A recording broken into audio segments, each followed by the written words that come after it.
Halo semua, perkenalkan aku Nevia Benita dari Akuntansi 6A Politeknik Negeri Madiun dengan NIM 223209018. Di sini aku akan menjelaskan mengenai materi CSR serta penerapannya di dalam sebuah perusahaan. Selamat menonton. Kali ini akan membahas beberapa poin penting mengenai implementasi CSR. Yang pertama akan membahas mengenai konsep dasar, yang kedua implementasi dalam perusahaan, dan yang ketiga dampak dari CSR sendiri. Adapun definisi dari Corporate Social Responsibility atau CSR adalah komitmen berkelanjutan perusahaan untuk menjalankan bisnis secara etis, berkontribusi pada pembangunan ekonomi, dan meningkatkan kesejahteraan masyarakat. CSR mencakup tanggung jawab internal terhadap pemegang saham dan karyawan melalui profitabilitas serta pertumbuhan perusahaan, serta tanggung jawab eksternal dalam bentuk kontribusi terhadap pajak, penciptaan lapangan kerja, dan pelestarian lingkungan. Konsep ini berlandaskan pada prinsip 3P, yaitu Profit, People, dan Planet, yang menekankan keseimbangan antara keuntungan perusahaan, pemberdayaan masyarakat, dan keberlanjutan lingkungan. Berikutnya, prinsip CSR yang pertama, profit atau keuntungan. Meskipun berfokus pada tanggung jawab sosial dan lingkungan, perusahaan tetap harus mempertahankan keberlanjutan bisnisnya melalui keuntungan yang sehat. Namun, keuntungan yang dicapai sebaiknya diperoleh dengan cara yang etis dan bertanggung jawab. Yang kedua, people, yaitu perusahaan menjalankan prinsip ini melalui pemberdayaan manusianya, yaitu para pemangku kepentingan, baik pemangku kepentingan primer maupun pemangku kepentingan sekunder. Selain itu, melalui prinsip ini perusahaan berperan menjaga keadilan dalam membagi manfaat dan menanggung beban yang ditimbulkan dari aktivitas perusahaan. Dan yang ketiga ada planet. Prinsip ini menekankan perusahaan berperan dalam menjaga kelestarian alam. Perusahaan hanya merupakan salah satu elemen dalam sistem kehidupan di bumi ini. Bila bumi ini dirusak, maka seluruh bentuk kehidupan di bumi ini, manusia, hewan, dan tumbuh-tumbuhan akan terancam musnah. Setelah mengetahui definisi dan prinsip CSR, terdapat tujuannya, yaitu yang pertama reputasi perusahaan. Tanggung jawab sosial memperkuat citra positif perusahaan di mata publik, sehingga membuat perusahaan lebih dipercaya, dihargai, dan memiliki reputasi yang baik.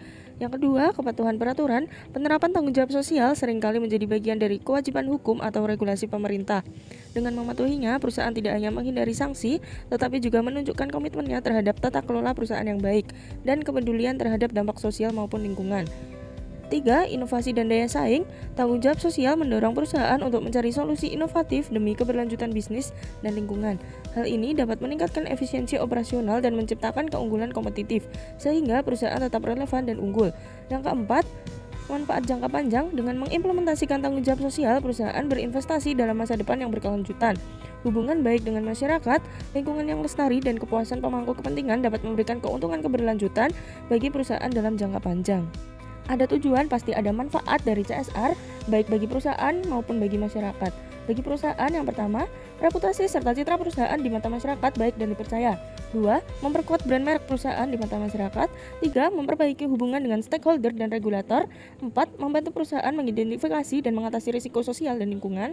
Dan yang terakhir, melebarkan akses sumber daya dan mengembangkan kerjasama dengan perusahaan lain.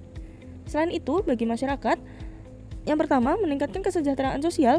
2. Membuka akses pendidikan dan pelatihan. 3. Menyediakan layanan kesehatan. 4. Melestarikan lingkungan hidup. 5. Menyediakan lapangan kerja. 6. Meningkatkan kualitas infrastruktur. Yang ketujuh, mendorong pemberdayaan ekonomi lokal. 8. Mengurangi kesenjangan sosial. 9. Menumbuhkan kesadaran sosial dan lingkungan. Dan yang terakhir, membangun hubungan harmonis antara perusahaan dan masyarakat. Yang selanjutnya, terdapat roadmap implementasi dari tanggung jawab sosial dan perusahaan. Sebelum perusahaan melakukan CSR, terdapat langkah-langkah pengambilan keputusan dalam pengadaan CSR sendiri. Yang pertama, penetapan tujuan dan visi. 2. Konsultasi dengan pemerintah. 3. Mengembangkan rencana aksi. Dan yang keempat, alokasi sumber daya, baik sumber daya manusia maupun sumber daya alam yang ada. Lalu juga terdapat hubungan etika bisnis dan CSR. Etika bisnis dan Corporate Social Responsibility atau CSR merupakan dua konsep yang saling terkait, namun memiliki fokus berbeda dalam konteks pengelolaan bisnis yang bertanggung jawab. Berikut adalah hubungan antara keduanya. Yang pertama, etika bisnis sebagai dasar CSR. CSR lahir dari prinsip-prinsip etika bisnis. Perusahaan yang menerapkan etika bisnis akan lebih cenderung menjalankan program CSR sebagai bentuk tanggung jawab sosial mereka. 2. CSR sebagai implementasi etika bisnis. Jika etika bisnis adalah prinsip moral dalam menjalankan bisnis, maka CSR adalah tindakan konkret yang menunjukkan komitmen perusahaan terhadap prinsip tersebut, seperti melalui program sosial, pelestarian lingkungan, dan kesejahteraan karyawan. Ketiga, kepercayaan dan reputasi perusahaan.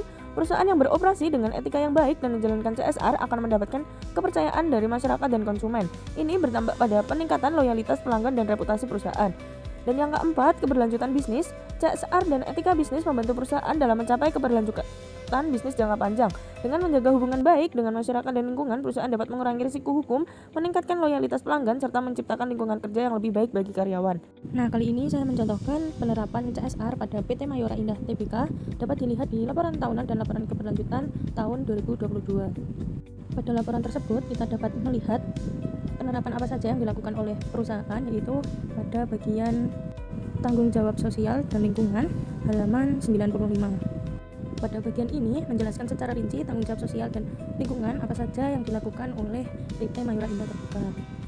Terdapat strategi keberlanjutan yang dijalankan sesuai dengan budaya perusahaan yang telah ditetapkan. PT Mayora Indah Tbk memberikan komitmen perusahaan dalam hal memberi perhatian pada tanggung jawab sosial dan lingkungan. Perseroan menetapkan 3 tujuan jangka panjang berkelanjutan, yaitu yang pertama profit, yang kedua people, dan yang ketiga planet. Program yang dijalankan yaitu pertama ada Mayora Smart, Mayora Health, dan Mayora Care. Berikutnya, prinsip people memiliki 2 program, yaitu Mayora Education Program yang merupakan program pengelolaan sumber daya manusia yang berfokus kepada pelatihan dan pengembangan karyawan secara terstruktur bagi seluruh karyawan PT Mayora. Berikutnya ada Mayora Big Family, yaitu perseroan menyediakan fasilitas yang memadai dan sesuai dengan peraturan perundang-undangan yang berlaku bagi para karyawan, serta kesempatan untuk terus berkembang.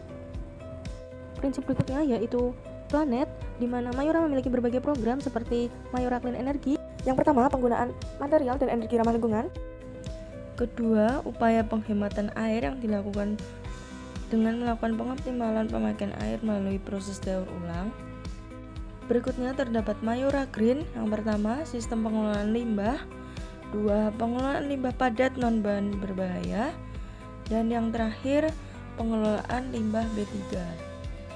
Hal tersebut menunjukkan bahwa perseroan selalu berkomitmen untuk terus peduli dan menciptakan lingkungan hidup yang lebih baik bagi generasi yang akan datang. Dan dapat disimpulkan bahwa PT Mayora Indah Tbk sudah menerapkan 3 prinsip dari CSR yang merupakan bentuk tanggung jawab sosial perusahaan yang mencakup aspek ekonomi, sosial, dan lingkungan. PT Mayora Indah Tbk mengeluarkan biaya untuk tanggung jawab sosial dan perusahaan sebesar Rp39.494.050 dapat dilihat pada catatan atas laporan keuangan konsolidasian pada tahun 2022. Wah, setelah kita tahu implementasi CSR dari PT Mayora pada tahun 2022, banyak sekali yang dilakukan.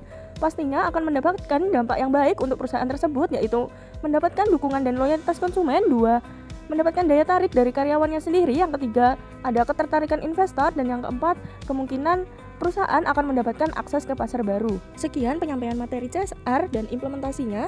Semoga bermanfaat bagi kalian yang menonton video ini, dan video ini saya pergunakan untuk memenuhi tugas ujian akhir semester mata kuliah Etika dan Profesi Bisnis dari dosen Ibu Rosida. Terima kasih. Wassalamualaikum warahmatullahi wabarakatuh.